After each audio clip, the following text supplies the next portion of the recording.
Hola, ¿qué tal? ¿Cómo están? Reciban todos ustedes un cordial saludo de mi parte. Bienvenidos a esta primera clase asincrónica del segundo módulo relativo al diplomado. Me presenté, pero me vuelvo a presentar. Mi nombre es Danko Yacar, yo soy abogado, soy magíster en etnicidad y eh, prontamente seré doctor en materias de derecho público y me he dedicado ya por bastante tiempo a investigar y trabajar en temas indígenas. Eh, la idea es que en esta primera clase nosotros podemos conversar sobre algunos conceptos generales relativos al tema, que nos convoca evidentemente, analizando ciertos conceptos, realidades de derecho comparado y ciertas experiencias que pueden nutrir en este módulo eh, las discusiones y reflexiones que tengamos en la medida que vayamos desarrollando estos contenidos. Cuentan ustedes ya con toda la información relativa, por lo menos a la primera parte. Progresivamente vamos a ir nutriendo el resto de la información y van a contar con todo lo relativo a la preparación de las clases, lecturas obligatorias y sugeridas, videos, acceso a los cuales ya están chequeados. Así que espero que disfruten este módulo del diplomado y que les sirva de eh, contenido para el desarrollo de sus actividades cotidianas, las distintas funciones que ustedes desempeñan. Habiendo dicho eso, voy a desaparecer mágicamente de esto y voy a desplegar la presentación que está preparada para ustedes. Me voy a desaparecer y vamos a comenzar. Bueno, aquí está la presentación, el PPT relativo a los contenidos de este primer módulo, eh, donde conversaremos sobre un eje central, en torno a un eje central relativo a la diversidad, a la evolución y luego los derechos indígenas, ¿no es cierto? Eh, en esta primera clase asincrónica, nos vamos a centrar en torno a ciertos fenómenos, conceptos, en torno a ciertas realidades que nos van a ir permitir entendiendo cómo vamos enlazando o enganchando con los derechos indígenas, ¿cierto? Y en particular con las ideas que son las ideas ejes del diplomado, que son el derecho internacional, la plurinacionalidad y la autonomía desde Latinoamérica. Pero vamos a comenzar con un paneo general a estas realidades, a la presencia indígena en la realidad global, eh, las argumentaciones en torno a la necesidad del reconocimiento de derechos colectivos de los pueblos indígenas y ciertos fenómenos que ponen en tensión conceptos tradicionalmente entendidos de una manera, ¿ya? Vamos a comenzar y la agenda para esta clase y la próxima está aquí. Eh, Lo primero que me gustaría hacer referencia eh, es la idea del mito de origen de la sociedad mapuche. Todas las sociedades, independientemente su lugar, su emplazamiento, tienen una idea de el dónde vienen, ¿sí? Eso se denomina el mito de origen. Nuestra cultura occidental, mestiza, criolla, también tiene un mito de origen que está vinculado a ciertas concepciones religiosas. Eso es propio de todas las sociedades, también las indígenas. Y en el caso de el pueblo mapuche, se ve resumido en este cuadro, realizado por un gran pintor regional, Eduardo Rapimán, que intenta transmitir la idea eh, del origen de la sociedad mapuche. Y podemos ver ahí la dualidad hombre-mujer, día-noche, eh, podemos ver la división del mundo en cuatro ejes, ¿no es cierto?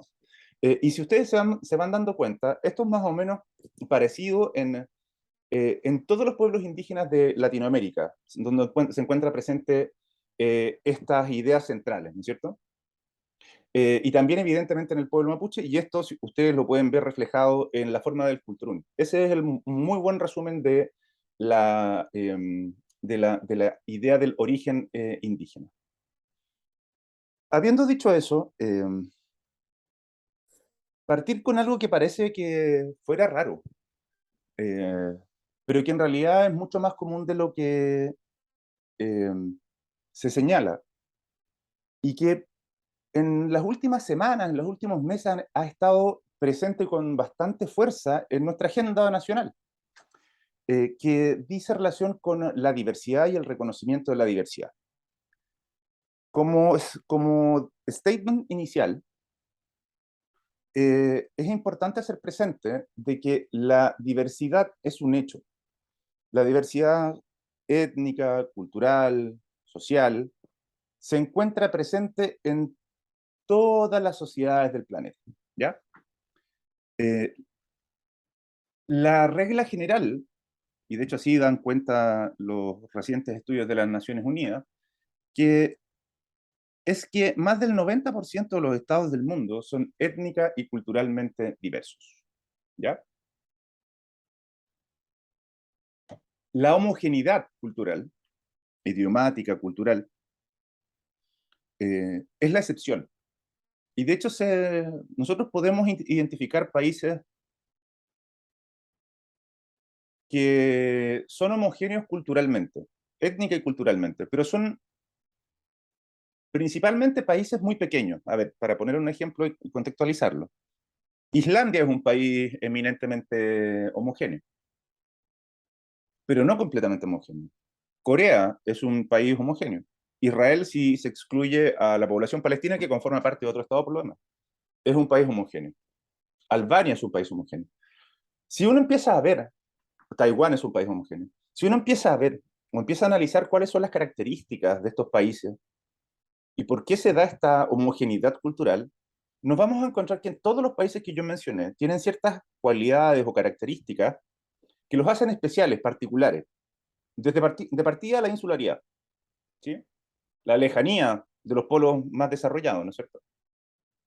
Y además de eso, muchas veces va asociado a políticas de cierre de fronteras, es decir, o políticas de aislamiento, eh, por las razones que ustedes lo estimen convenientes, pero la homogeneidad se da de manera excepcional y la podemos ver reflejada en estados de superficie y de características bastante especiales, ¿no es cierto? Eh, por el contrario, el resto de los países del mundo presentan como característica central o fundamental, y sobre todo en las sociedades modernas, la diversidad como un desafío que no está exento de tensiones ni tampoco de conflictos. Las sociedades modernas son crecientemente diversas. Ya vamos a ver las razones por las cuales son crecientemente diversas. La fuente principal de la diversidad en las poblaciones, en las sociedades actuales o modernas, dice relación con fenómenos que son imposibles de parar. Entre ellos el fenómeno de la migración. Nosotros vemos acá, tenemos dos fotos que reflejan la creciente diversidad chilena. Eh, no sé si ustedes saben, pero la población migrante en Chile se acerca aproximadamente al 10 o 12% de la población, con un gran margen de error toda vez de que no sabemos a ciencia cierta cuántos efectivamente son los migrantes en este país. Toda vez de que existe una cifra oculta que dice relación con aquellos que no ingresan de manera legal a Chile o con sus papeles en regla. Pero por lo menos los instrumentos de medición de políticas públicas, que en Chile son el censo y la ficha de hogares, ¿no es cierto?, relevan de que cerca del 12% de la población, es decir, más o menos 1.700.000 personas, corresponden a personas que provienen de otros países y que voluntaria o menos voluntariamente han decidido buscar suerte en nuestro país, ¿cierto? Dentro de las principales colonias chilenas, las principales colonias en Chile, o sea, las principales fuentes de migrantes, nacionalidades migrantes, nos encontramos con la peruana, nos encontramos con la venezolana y nos encontramos con la argentina y la boliviana, que son las principales. Esto ha ido cambiando en términos históricos, toda vez de que a inicios del siglo XX la migración era principalmente europea. Hoy día no, la migración es latinoamericana. Y en consecuencia es racialmente, aun cuando el concepto de raza vamos a ver que no existe, pero sí la racialización, nos encontramos con que la migración en Chile tiene colores. Esa es una de las principales fuentes de la diversidad. Pero esta diversidad genera tensiones internas dentro de todas las sociedades que la reciben, ¿no es cierto? Y sobre todo en el caso de la migración. Habiendo dejado establecido eso, que la diversidad es una cuestión que está presente en todas las sociedades, es necesario señalar de que los pueblos indígenas son una realidad global, ¿ya? ¿Qué quiere decir que sean una realidad global? Es que los pueblos indígenas se encuentran distribuidos a lo largo de todo el planeta. Los pueblos indígenas no existen necesariamente y única y exclusivamente en lo que nosotros conocemos como América Latina. Usualmente hacemos la asociación de pueblos indígenas a ciertas características fenotípicas, ¿no es cierto? Es decir, ciertas características que podríamos denominar o mal denominar raciales. Pero la verdad es que lo indígena no necesariamente está asociado a estas características. Y nos vamos a encontrar que la existencia de los pueblos indígenas se encuentra desparramada en prácticamente todos los países del globo. Aquí, en esta foto, nos vamos a encontrar dos ejemplos. Uno, mucho más cercano a nosotros, ¿no es cierto? Que son, acá arriba, los Aymara, ¿sí? Pueblo que habita extendidamente desde el norte de Chile, Argentina, hasta el sur de Colombia. De hecho, las estadísticas dan cuenta de que la lengua indígena más hablada en América es precisamente la lengua aymara, y que con cerca de 10 o 12 millones de hablantes.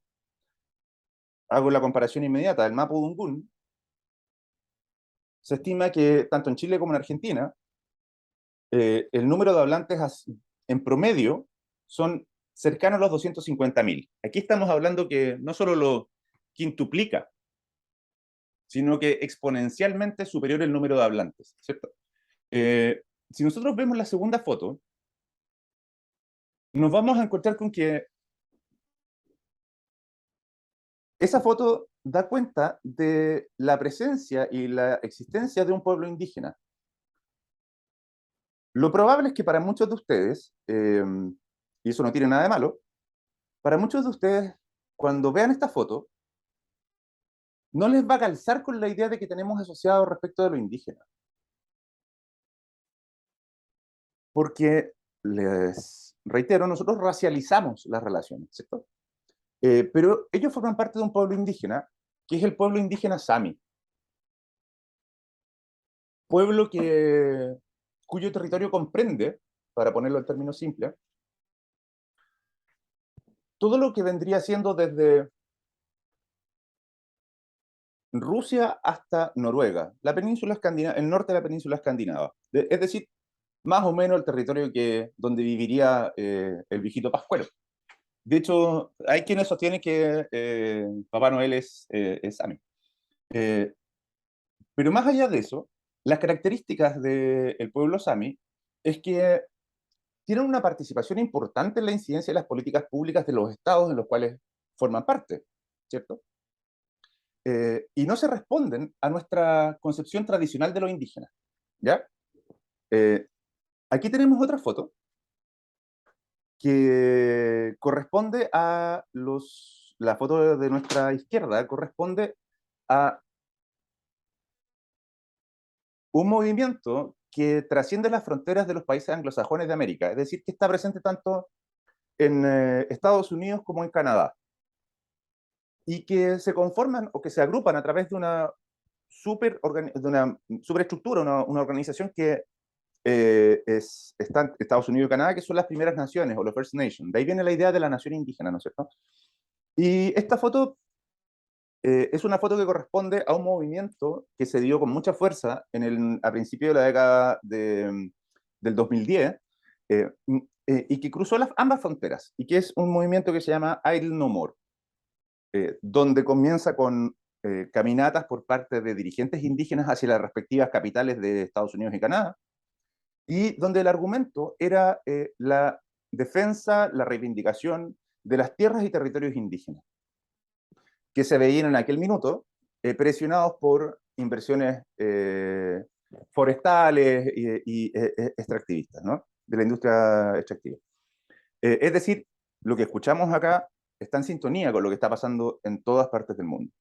Y por último, para cerrar esta parte y reforzar la idea de la globalidad de los indígenas, nos vamos a encontrar con la foto de los pueblos de los canales australes del sur, ¿no es cierto? Pueblos que en gran medida ya no existen porque fueron sujetos de exterminio, no necesariamente por el Estado, pero sí por lo menos con la tolerancia del Estado, tanto chileno como argentino, y corresponde a una foto de los últimos yaganes o yámanas que viven en los canales australes del sur, en particular en la zona de la isla Navarino y el canal del Beagle, pueblo del cual quedan cerca de 50 personas, y hablantes va quedando una porque acaba de fallecer doña Cristina Calderón, que era la penúltima hablante. Si nosotros vemos la foto de nuestra izquierda, nos va a resultar conocida porque se transformó en un meme, pero corresponde a un indígena australiano, que tocan como una suerte de trompeta que es bastante reconocida. Eh, y son habitantes aborígenes de Australia, es decir, previos a la llegada de la colonia o la corona inglesa.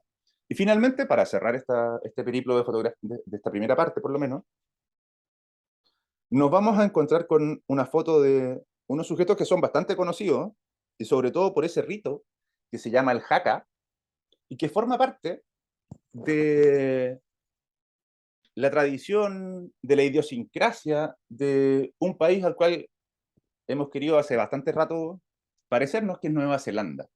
Si ustedes se fijan, el haka es un ritual tradicional que se realizaba históricamente por parte del pueblo maorí como una forma de intimidar en contextos de conflicto o guerra, ¿no es cierto? Y el haka es asociado hoy día a la identidad neozelandesa y que podemos verlos en todas las manifestaciones públicas, sobre todo deportivas, cuando sale a la cancha la selección de cualquier tipo de deporte, de la selección neozelandesa. Y son famosísimos por el rugby y se los llama los All Black, ¿no es cierto? Eh, un pequeño paréntesis, el pueblo maorí está emparentado con el pueblo Rapa Nui, y sus lenguajes son ininteligibles, es decir, se entienden mutuamente, digamos. Porque es una vertiente, los Rapa Nui pertenecen al mismo origen de los maorí. A ver, solo para cerrar la idea y explicar el porqué de estas fotos. Las fotos lo que buscan es revelar, es dar cuenta de que el tema indígena no es una cuestión exclusivamente chilena, exclusivamente local, no nace de un conjunto de agitadores que crean e inventan pueblos inexistentes, sino que es un fenómeno global, es decir, pasa en todas partes del mundo, no exclusivamente en Chile. Tampoco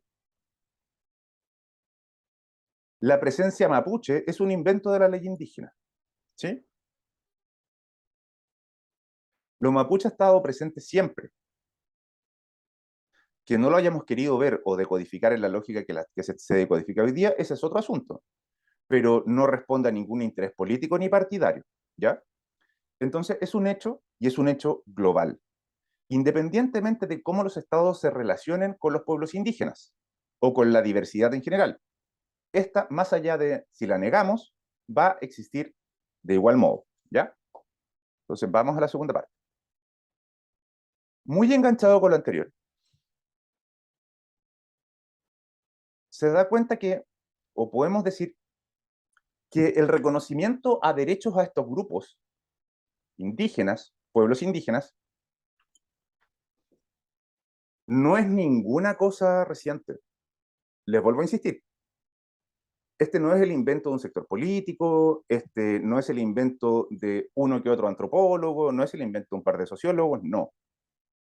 Esto es una realidad que se enraiza históricamente por más de 800 años.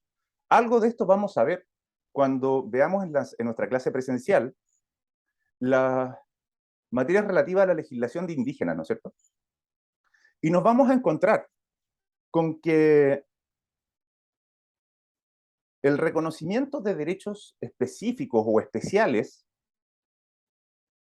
para grupos especiales de personas, grupos particulares de personas, es más viejo que el hilo negro, por ponerlo en términos muy simples. Y aquí puse dos pinturas o retratos que dan cuenta de esa situación. Por una parte, tenemos lo que podríamos denominar en América el punto cero, ¿no es cierto?, donde todo inició, que es el encuentro de dos mundos, eh, que se resignificó, y la verdad, eufemísticamente para referirse a la conquista y colonización americana, ¿no es cierto? Entonces habló del encuentro de dos mundos.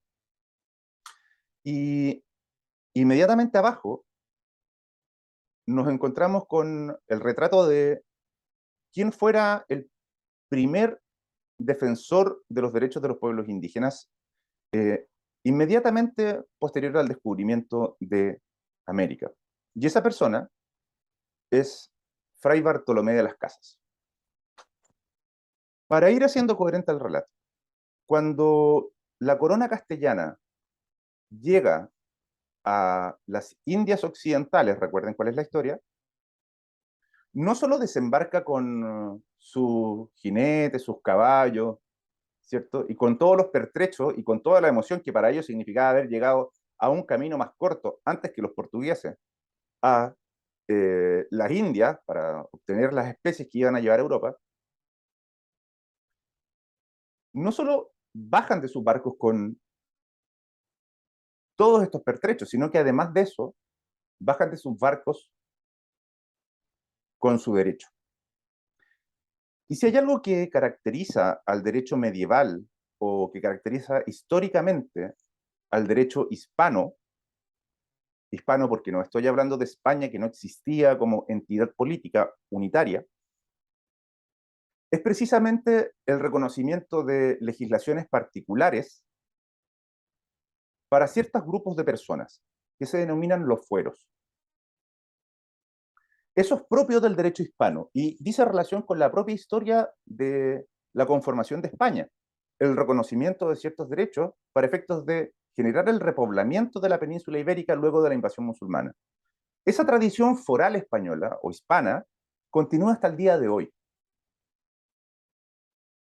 que no implica necesariamente la uniformidad en términos de derechos, un mismo derecho para todos, ¿ya? Entonces, históricamente, las coronas de la península reconocían distintos derechos para distintos grupos de personas. En consecuencia, cuando los castellanos llegan a América, no solo llegan con todos sus pertrechos, sus enfermedades y los ratones, sino que además desembarcan con su derecho. Y de esa manera se relacionan con quienes se encuentran. Es decir, no es más ni menos que la aplicación de un derecho particular para un grupo de personas particulares.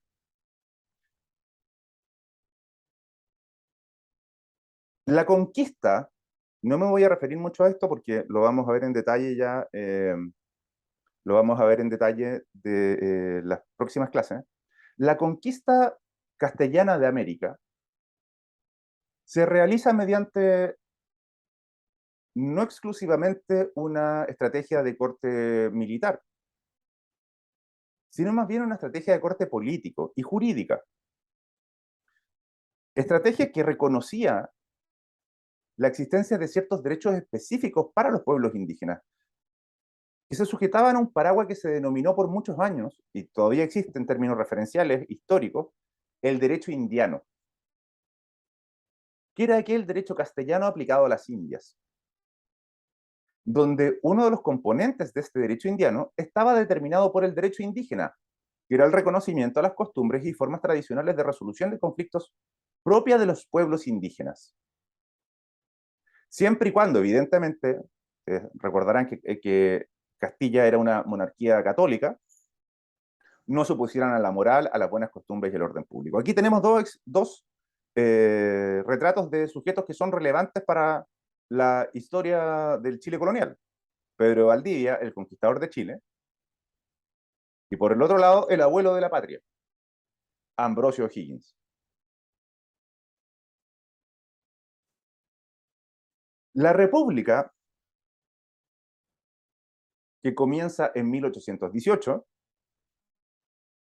lo primero que hace, bajo este ideal del liberalismo, el iluminismo clásico, derogar los fueros para todo tipo de población, incluyendo evidentemente las leyes indígenas, ¿no es cierto?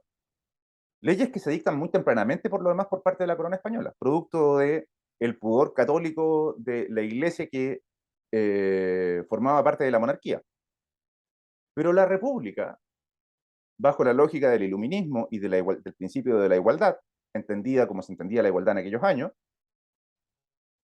deroga todo tipo de legislación de indígenas, de protección a los indígenas y a las leyes y a las tierras indígenas. Y esto llega a su elemento, a su punto cúlmine, con la incorporación de la Araucanía o el territorio que mediaba entre el Biobío y el río Cruces, ¿no es cierto? Y acá nos encontramos con esta es una fotografía de Villarrica. Y esa fotografía fue tomada el 1 de enero de 1883, que es el punto final que pone término a la guerra de Arauco.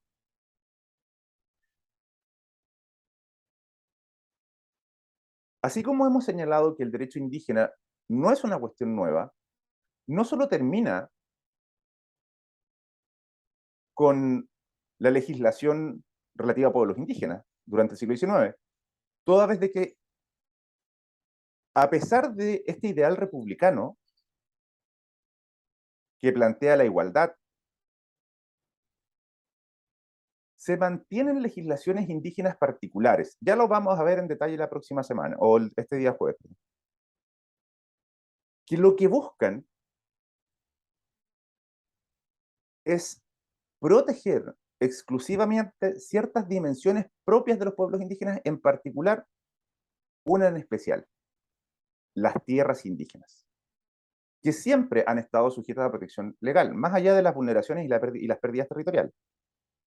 Esa es una mantención de un reconocimiento particular, ¿ya? Pero eso no pone en entredicho que la legislación de indígenas, o para los indígenas, se ha encontrado presente históricamente, tanto desde el momento del descubrimiento y conquista hasta el día de hoy. Es decir, no estamos hablando de nada excepcional ni de nada nuevo.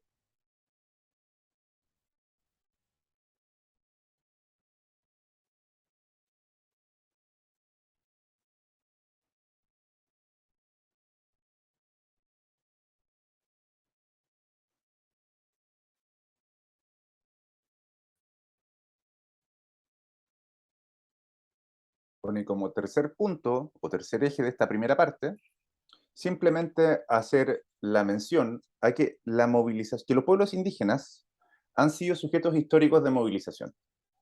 ¿Qué quiere decir esto?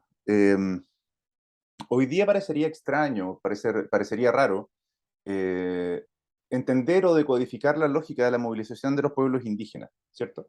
Eh, pero históricamente la movilización de los pueblos indígenas es una constante y podemos encontrarlos desde los inicios más tempranos de los movimientos por la independencia nacional hasta, hasta la representación indígena en los grandes movimientos obreros de inicios del siglo XX, donde si uno ve son usualmente indígenas la población, eh, pero también en fenómenos de movilización social bastante más recientes, como por ejemplo en el contexto de la reforma agraria. Y eso dice relación con una multiplicidad de factores, entre ellos, por ejemplo, eh, que en estos contextos de movilización son oportunidades para los pueblos indígenas de incorporar, o fueron oportunidades para los pueblos indígenas de incorporar, de meter en el contexto de reivindicación un elemento que para ellos siempre es esencial y que define la existencia y la pertenencia de los pueblos indígenas a un sujeto diferente de la sociedad nacional. Y ese elemento es la protección de las tierras. Eso no necesariamente debe ser entendido como militancia, pertenencia o adscripción política a un determinado sector, sino simplemente porque son contextos que permiten la reivindicación de sus propias demandas en el contexto de demandas más globales. Eso era bastante usual hasta los años 80. Sin embargo, a partir de los años 90, y en particular con la vuelta a la democracia en Chile, la identidad dejó de ser representada, o esos espacios de participación dejaron de estar representados en aquellos sectores tradicionales de la política, para transformarse en un eje de participación política exclusiva. Y eso es lo que se denomina la politización de la etnicidad. Eso quiere decir de que probablemente antes, por los años 80, para aquellos que ya pintamos canas, la movilización indígena se veía subsumida o entendida o formando parte de otras demandas, en conjunto con otros grupos.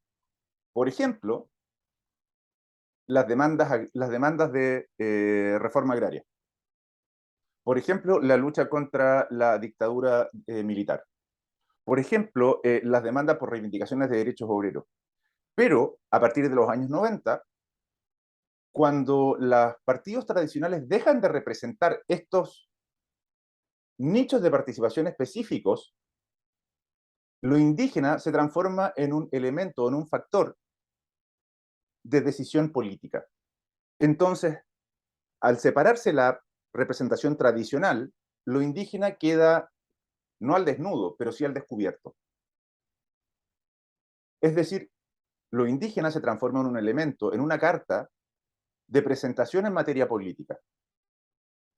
Y es ahí cuando empezamos a ver la presencia cada vez más creciente de organizaciones políticas propias de los pueblos indígenas, sin vínculos partidarios, o con cada vez menos vínculos partidarios. Pero eso, nuevamente, no es algo reciente, no es un invento, sino simplemente es la materialización y la expresión de una reivindicación histórica que habíamos visto inserta en el contexto de otros grupos mayoritarios. Espero haberme explicado en esto.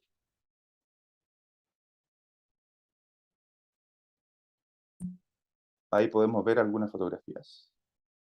Como obreros y profesores, ¿sí? En uno y otro lado, digamos. Y una foto bastante menos, bastante triste, que es la foto de Ralco, ¿no es cierto?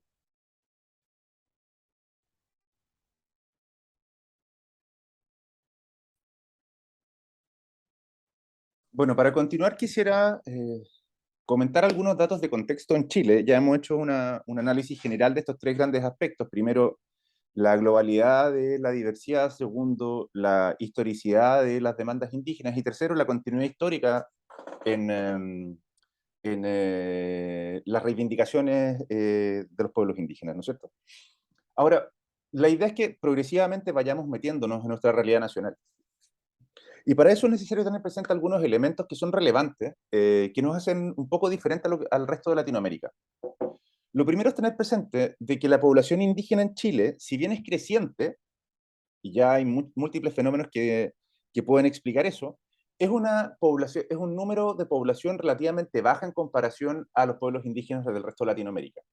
Es incomparable al número poblacional o a la densidad poblacional existente en países como, por ejemplo, Perú, con un cerca del 30% de la población indígena, como México, como Bolivia, Nicaragua, Honduras, donde superan el 30 y a veces hasta el 60% de la población indígena. El caso mexicano es excepcional porque son cerca de 100 millones de mexicanos, y la población, si bien numéricamente es alta, proporcionalmente es baja en relación al número de habitantes de México. En Chile, nosotros se estima, estas son estimaciones de acuerdo al último censo, evidentemente, que la población indígena asciende a un número aproximado, lo redondeé, la verdad, es un poco distinto, es un poco menor, la verdad, a cerca de 1.700.000 personas, ¿ya? Que corresponden aproximadamente al 11, y tanto por ciento de la población, al 11% de la población del país, en términos aproximados. Eh, si uno compara esas cifras con el resto, o con el barrio en general, el barrio me refiero a Latinoamérica, es un número si bien no despreciable, es un número que es relativamente bajo en relación al barrio, salvo Argentina y Uruguay, que tienen poblaciones muy bajas de pueblos indígenas. Eh, Eso no nos dice, la verdad que eso no nos dice nada, pero simplemente hay que tenerlo presente para efectos de establecer o analizar políticas públicas. Si nosotros desglosamos esa cifra del 1.700.000 indígenas en Chile, esto es a los datos, según los datos del último censo, que más o menos se corresponden con los datos que arroja la encuesta de hogares, ¿no es cierto?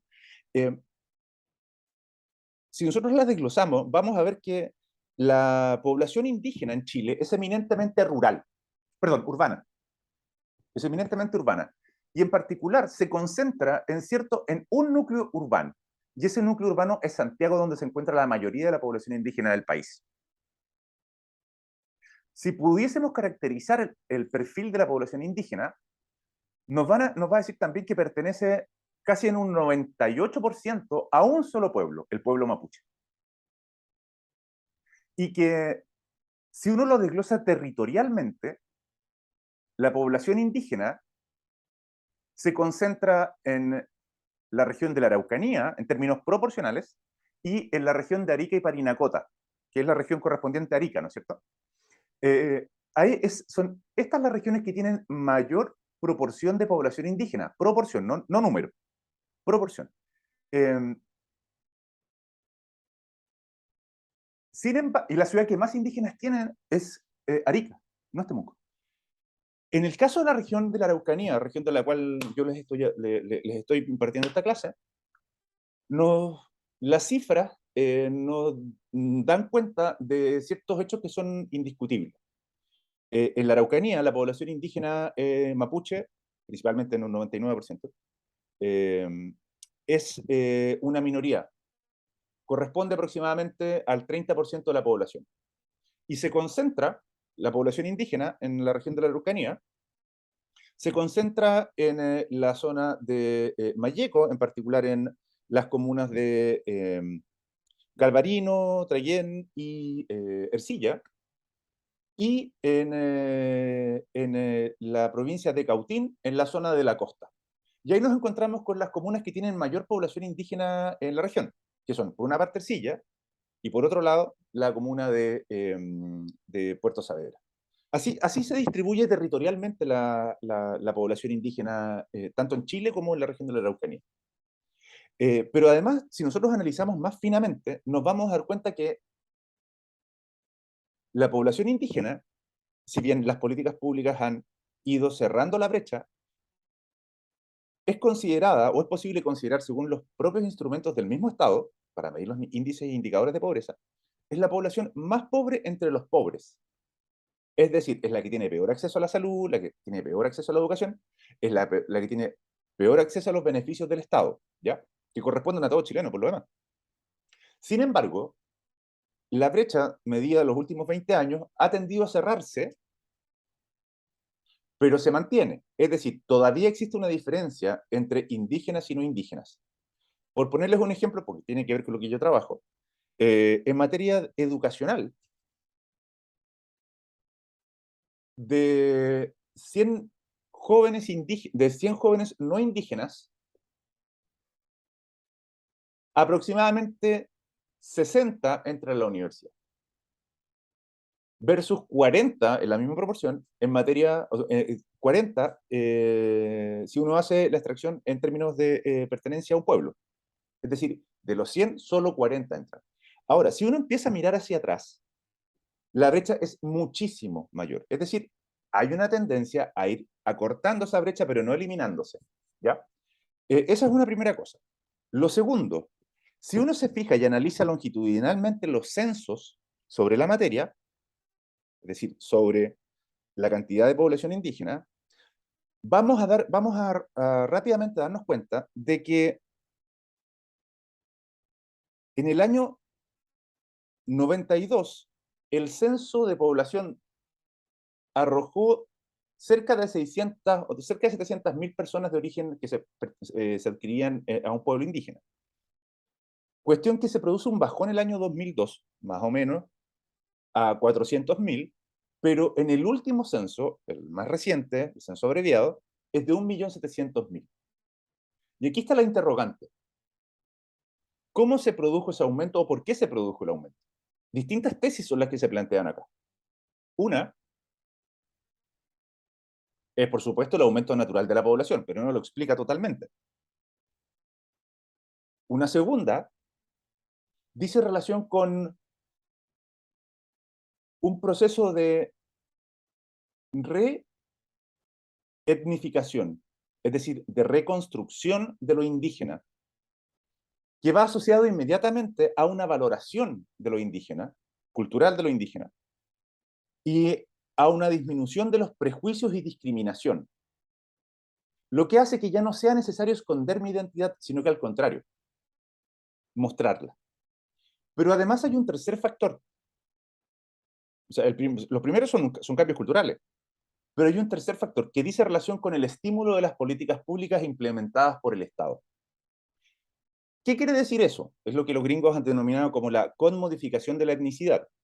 En términos muy simples, eso quiere decir que producto de los beneficios, que son bastante escasos, pero existen, orientados a los pueblos indígenas, eso ha determinado que muchas personas que no son indígenas se consideran a sí mismos como pertenecientes a un pueblo indígena para efectos de obtener ciertas políticas públicas que de otra manera no podrían acceder a ellas. Por ejemplo, la compra de tierras. Por ejemplo, las becas indígenas. Y por supuesto, en estados donde las políticas públicas funcionan más o menos de manera deficiente, si esto me permite ingresar, por supuesto que voy a hacer uso de esa puerta. Entonces, si uno mezcla estos factores, se va a dar cuenta de que hay distintas maneras de explicar este aumento de la población indígena, porque no es menor, pasamos de 400.000 a 1.700.000. Y ese fenómeno se concentra especialmente en el indígena urbano. Curioso. Bueno, habiendo dicho eso, y ya para ir cerrando esta primera parte o esta primera clase, simplemente hacer referencia para ir estableciendo una suerte de mapa de conceptos que nos van a permitir ir entendiendo las próximas clases o los próximos encuentros o jornadas que tengamos. Ya hablamos de la diversidad, hablamos del número, hablamos de la historicidad, hablamos de los procesos que nos llevan a analizar o a percibir el Chile de hoy, o la sociedad moderna de hoy, ¿no es cierto? ¿Y por qué pasan estas cosas? ¿Cierto?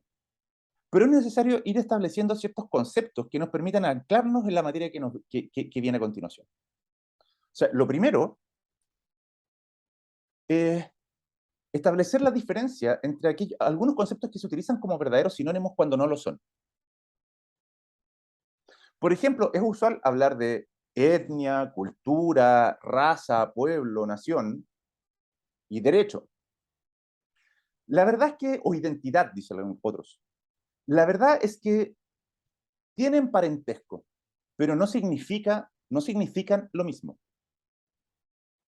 Y eso es importante, porque cuando tratamos de entender, por ejemplo, algunas disposiciones legales, o cuando tratamos de entender algunas discusiones actuales, es necesario que sepamos qué significa cada cosa. Lo primero, algo ya les comenté al inicio, dice relación con una idea que está más que obsoleta, eh, porque biológicamente es incorrecta, que es la idea de raza. La raza se define en términos de la biología como la transmisión genética de ciertas cualidades o características fenotípicas. La raza, el concepto de raza es aplicable a diversas especies animales. Nosotros formamos parte de una especie en particular. Somos las sapiens sapiens. Sin embargo, nosotros no podemos aplicar el concepto de raza a los seres humanos, porque todos formamos parte de una raza. Y esa raza es la sapiens sapiens. No hay más razas que esa. ¿Qué significa eso? ¿Eso significa entonces que no existe el racismo biológicamente? A ver, la raza no existe, pero existen categorías asociadas a la raza. Uno, y construcciones a partir de la raza. Y les voy a explicar inmediatamente por qué. La racialización de las relaciones. Es decir, yo tengo en mi mente ciertos estereotipos de qué debiese ser quién o cómo debiese ser una determinada persona que dice que pertenece a un grupo versus otros estereotipos. Por eso puse la foto de los Sami versus los Aymara, porque nuestra cabeza no es que nos ponga en cuestión nuestros conocimientos, pero sí nos hace ruido. Porque tenemos entendido o hemos aprendido que lo indígena está asociado a ciertas características, a ciertos colores y a ciertas actividades. Ojo, que eso no es culpa nuestra. Incluso el legislador confunde los conceptos. Por ejemplo, cuando uno lee la actual ley indígena, pareciera que lo que hay detrás de eso es una indígena mapuche rural. No tiene normas relativas a otros pueblos. Y por supuesto que viva de la tierra. Es decir, que han excluido todos los pueblos que tienen una especial vinculación con el territorio marítimo. Porque la ley indígena se dirige exclusivamente a las etnias, ojo, etnias, que reconoce como grupos que tienen una especial relación con la tierra. Es decir, yaganes, yámanas, changos quedarían fuera de esta definición. Entonces, es necesario hacer esa separación. Segundo, les dije que las razas no existían, pero sí la racialización. Pero también existe el racismo. Es decir, ciertos prejuicios o preconceptos que las personas tienen respecto de un grupo determinado que tiene ciertas cualidades o características físicas determinadas. Esto tiene el racismo nos ha llevado a probablemente a un espectro de los actos más salvajes que la humanidad puede cometer. Y si uno empieza a buscar la explicación de esto, nos vamos a encontrar con que un autor en el siglo XVII, perdón, estableció las categorías, una suerte de categoría de seres humanos, a los cuales le asignaba un determinado color y una raza en consecuencia, pero no solo eso, sino que además a cada una de esas razas que él reconocía que eran 5, les asignaba un estadio en la etapa de la evolución humana. Es decir, no solo habían razas de colores distintos de personas, sino que además de eso, cada una de estas razas tenía un destino por el solo hecho de pertenecer a ella. Por supuesto, en la escala de civilización, en el primer lugar, en la cúspide de la pirámide, se puso él mismo y su gente. Es decir, la raza blanca, y no solo la raza blanca, sino que la raza blanca nórdica. Porque incluso dentro de cada una de estas categorías, digamos, se establecían subtipos de categorías. Entonces dividía el mundo en colores. Estaban los blancos, dentro de los cuales no eran todos iguales. Segundo, estaban los amarillos, dentro de los cuales, por supuesto, no eran todos iguales. Luego estaban los rojos, o los mongoloides o los indígenas, dentro del cual, por supuesto, no estaban todos, no todos tenían la misma condición. Y finalmente establecía en el último lugar, en el último peldaño de la evolución, a la raza negra africana. Entre medio pasaban unos bonobos que estaban, o sea, pasaban un pueblo de Borneo, de hoy día Oceanía. A ver, o sea, si tú asignas ciertas cualidades por el solo hecho de tener un determinado color, corres el riesgo de excluir un sector importante de la población de la humanidad a la cual, por estar en una categoría que es la menos evolucionada, te hace prácticamente tratarlos como animales. En consecuencia, lo que permitía esta teoría era justificar la esclavitud. ¿Sí? La biología, y llevó a un paroxismo que fue la Segunda Guerra Mundial, ¿no es cierto? La biología nos da cuenta, desde hace bastante tiempo, más de 100 años, de que las razas humanas no existen. Si yo analizo el gen promedio de un chileno, nos vamos a dar cuenta, un chileno promedio, cualquiera, sacado a la calle, Paseo Humada o Paseo Bulnes en Temuco, nos vamos a encontrar con dos características. Uno, una presencia mayoritaria cercana al 60%, esto es un estudio de la Universidad de Chile reciente, no, ni tan reciente. Un estudio de la Universidad de Chile que da cuenta que el 60% de nuestros genes, aproximadamente, un chileno promedio, viene de una madre indígena. El restante, aun cuando no exclusivo, de un padre blanco ibérico del sur, o sea, un español. Pero cerca del 10% proviene de genes de África. Es decir, esos esclavos que se supone que nunca existieron en Chile porque se morían de frío, sí están en nuestros genes. Entonces, no somos ni uno ni lo otro.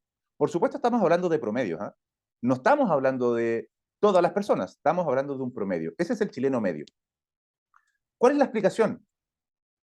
Bueno, nuestro padre efectivamente es español, castellano en particular, pero nuestra madre innegablemente es indígena.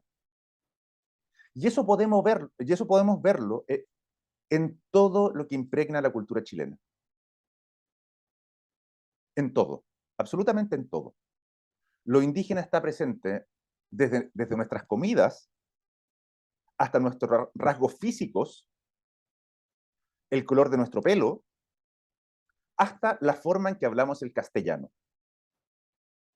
que está altamente permeado por lo indígena, pero no por cualquier pueblo, sino que por el pueblo mapuche, porque es el pueblo e históricamente fue el pueblo mayoritario. ¿Ya? Entonces, habiendo dejado claro que la idea de raza es una construcción políticamente interesada, la raza no puede ser el elemento que nos haga formar parte de un colectivo, simplemente porque no existe. Segundo, entonces, la pregunta que viene a continuación, entonces, si no es la raza, ¿qué nos hace formar parte de un grupo, de un colectivo? La respuesta no puede ser sino la cultura. Sin embargo, el concepto de cultura es refaloso, es mañido. Puede ser todo, pero a la vez puede ser nada.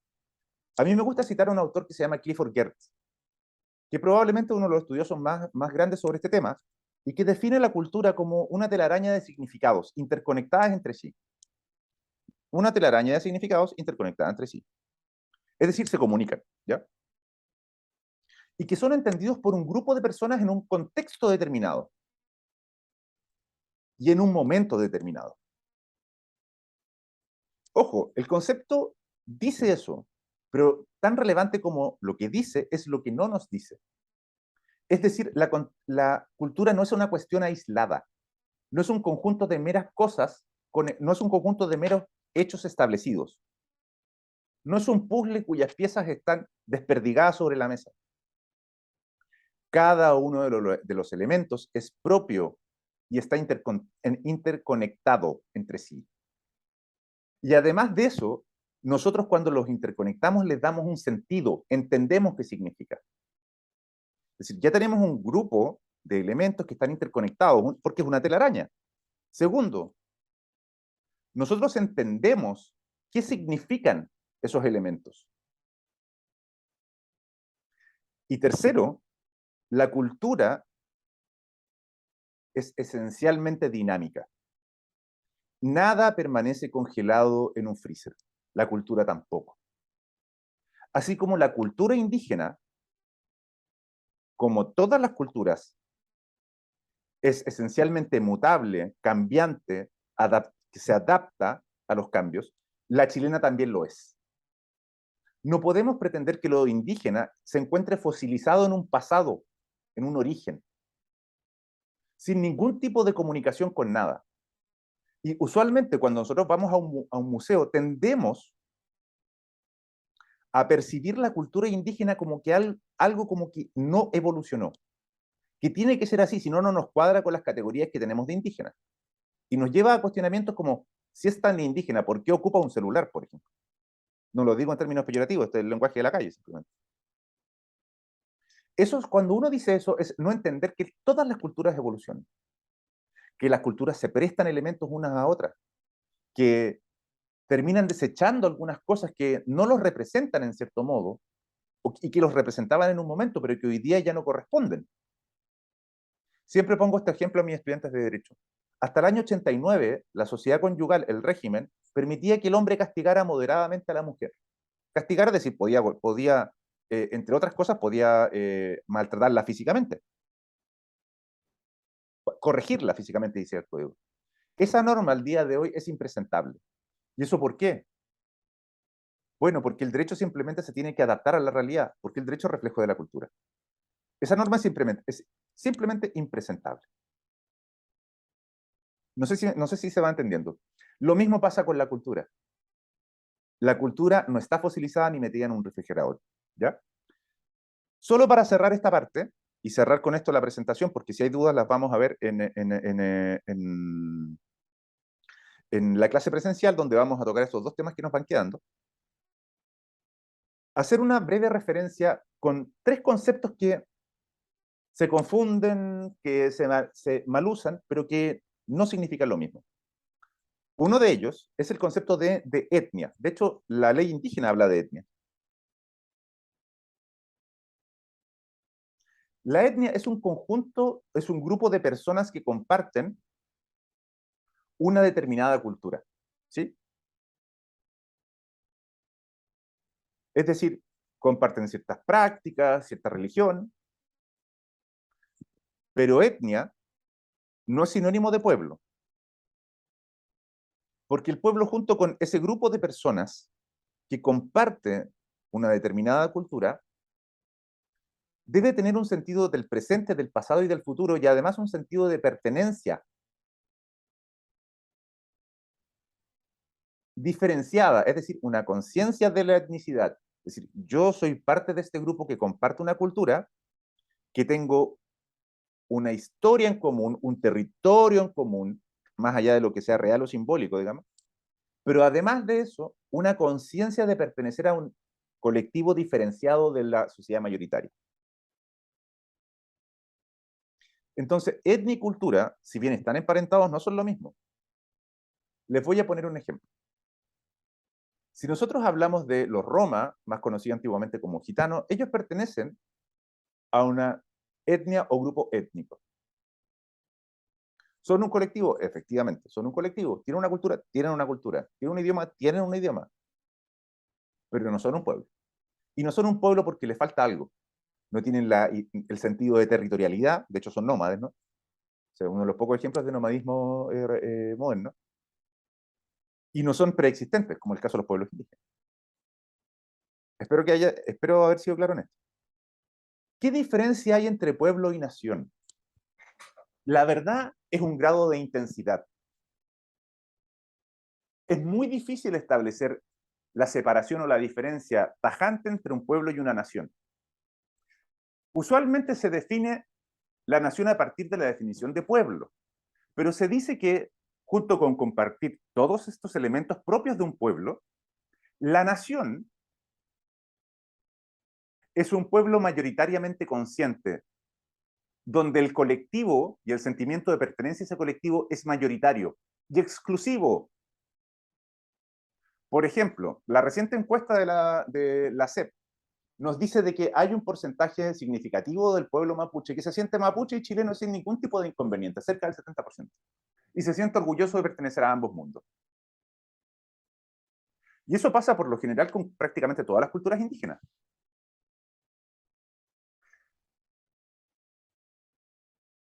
La nación implica de que ese sentimiento es mayoritario. Mayoritario.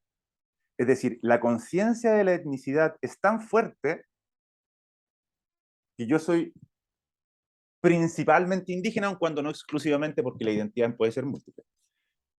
Entonces, la línea de separación entre el pueblo y la nación es muy delgada. Más bien esta discusión corresponde más bien a la sociología y no al derecho, disciplina de la cual yo le estoy hablando. Aquí es relevante el concepto de pueblo y no de nación. ¿Por qué es relevante? Porque es a los pueblos quien el derecho internacional le reconoce derechos colectivos, no a las naciones. En consecuencia, los indígenas, para gozar del derecho a la autodeterminación, deben ser considerados en conformidad al derecho internacional pueblos y no naciones. Solo para cerrar, identidad y etnicidad son conceptos que a su vez están interconectados. La identidad dice relación como yo me veo a mí mismo. Pero esa construcción, recuerden que siempre es dialógica, dialéctica.